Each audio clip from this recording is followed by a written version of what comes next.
दिगंबरा दिगंबरा श्रीपाद वल्लभ दिगंबरा अवधूत चिंतन श्री गुरुदेव दत्त. नमस्कार. तुम्हा सर्वांचे श्री स्वामी भक्ती या चॅनलमध्ये स्वागत. सर्वांना श्री स्वामी समर्थ.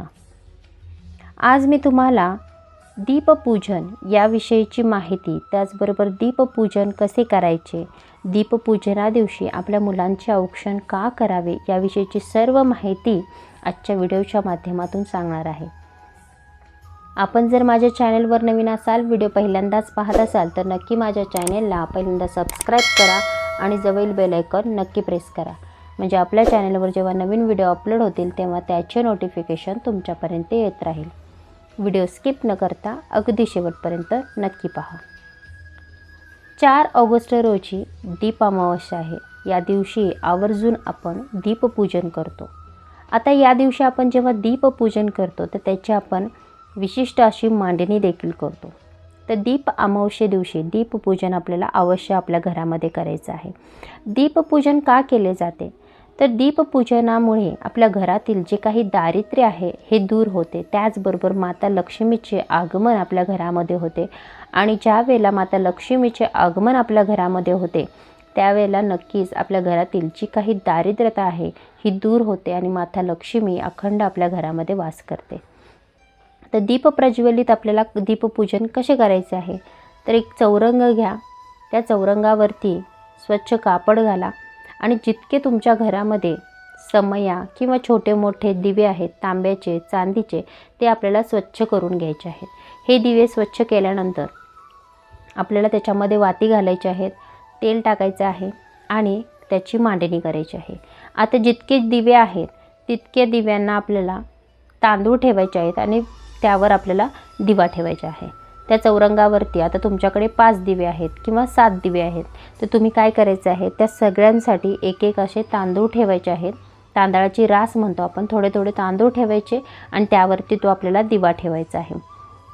त्यानंतर आपल्याला दिव्याला हळदी कुंकू अर्पण करायचं आहे, फूल अर्पण करायचं आहे आणि नैवेद्य म्हणून आपल्याला गोडाचा जो आपला साखर आहे तो दाखवला तरी चालेल किंवा लाह्या दाखवला तरी काही हरकत नाही. आणि त्यानंतर आपल्याला दीप प्रज्वलन करायचं आहे. म्हणजे आपल्या घरामध्ये जे काही आपण दिवे आहेत त्याची मांडणी केल्यानंतर, पूजा केल्यानंतर धूप दीप अगरबत्ती दाखवायची आणि मग आपल्याला दिवे लावायचे आहेत. आता त्या ज्या दिव्यांची आहेत त्याची आपल्याला ओवाळणी देखील करायची आहे. तर ओवाळणीसाठी आपल्याला काय करायचं आहे तर कणकीचे दिवे बनवायचे आहेत. असे तुम्ही कणकीचे 5 दिवे बनवायचे आहेत, जे गव्हाचे आपण बनवतो त्या पद्धतीने. असे एकमुखी आपल्याला दिवे बनवायचे आहेत 5. यामध्ये तुम्हाला मीठ टाकायचं नाही. आता जशी तुमची पद्धत असेल तशा पद्धतीने तुम्ही दिवे बनवा. काही ठिकाणी हळद टाकून बनवले जाते तर काही ठिकाणी फक्त कणकीचे दिवे बनवले जातात. तर कणकीचे दिवे बनवायचे आहेत, पण लक्षात घ्या त्यामध्ये मीठ टाकायचं नाही. हे दिवे बनवा. त्यामध्ये जोडवात टाकायचे आहे आणि हे तुपाचे दिव्याने आपल्याला त्या दिव्याची ओवाळणी करायची आहे. त्याचबरोबर अजून आपल्याला 2 दिवे बनवायचे आहेत कणकीचे. हे दिवे आपल्याला आपल्या मुलांसाठी बनवायचे आहेत. यामध्ये देखील आपल्याला जोडवात घालायचे आहे. सकाळी मुलांची आंघोळ झाल्यानंतर आपल्या मुलांचं औक्षण देखील त्या दिवशी आपल्याला करायचं आहे.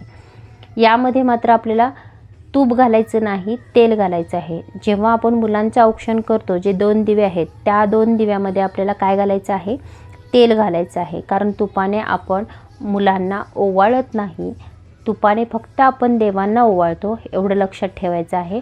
आणि मग आपल्याला जे 2 दिवे आपण बनवले आहेत, 5 देवांसाठी, 2 आपल्या मुलांसाठी, अशा पद्धतीने आपल्याला 7 दिवे बनवायचे आहेत. जेव्हा आपण 2 मुलांसाठी वेगळे काढतो त्याच्यामध्ये तेल टाकायचं आहे आणि 5 दिव्यांमध्ये आपल्याला तूप टाकायचं आहे. आणि जे 5 दिवे आहेत त्याने आपल्याला जे दीप आपण प्रज्वलित केले त्यांना ओवाळायचं आहे आणि 2 दिव्याने आपल्या मुलांना ओवाळायचं आहे. मुलांना ओवाळताना आपल्याला मुलांची आंघोळ झाल्यानंतर मुलांना बसवायचं आहे, त्यांना हळद कुंकू लावायचं आहे. त्याचबरोबर जे आपले दिवे आहेत ते प्रज्वलित करून त्याने त्या मुलांचं आपल्याला औक्षण करायचं आहे. घरामध्ये मुलगी असू दे, मुलगा असू दे, या दोघांचेही आपल्याला त्या दिवशी औक्षण करायचं आहे. आता हे औक्षण या दिवशी का केले जाते तर या औक्षण आपल्या मुलांच्या आयुष्यासाठी, दीर्घायुष्यासाठी केलं जाते. आपल्या मुलं आहेत हे आपले वंश पुढे नेणार असतात. त्यामुळे त्यांच्या दीर्घायुष्यासाठी, त्यांच्या चांगल्या आरोग्यासाठी आपल्याला या दिवशी आवर्जून आपल्या मुलांचे औक्षण करायचं आहे. आता याचे जे दुसऱ्या दिवशी आपल्याला ही पूजा मांडणी काढायची असते, तर आपल्याला काय करायचं आहे, साखरेचा नैवेद्य दाखवायचा आहे आणि ही पूजा मांडणी काढायची आहे. आणि हे कणकीचे दिवे तुम्ही एखाद्या झाडाखाली किंवा वाहत्या पाण्यामध्ये सोडला तरी काही हरकत नाही. अशा पद्धतीने ही दीप अमावस्या आवर्जून या दिवशी आपल्याला दीपांची पूजा करायची आहे.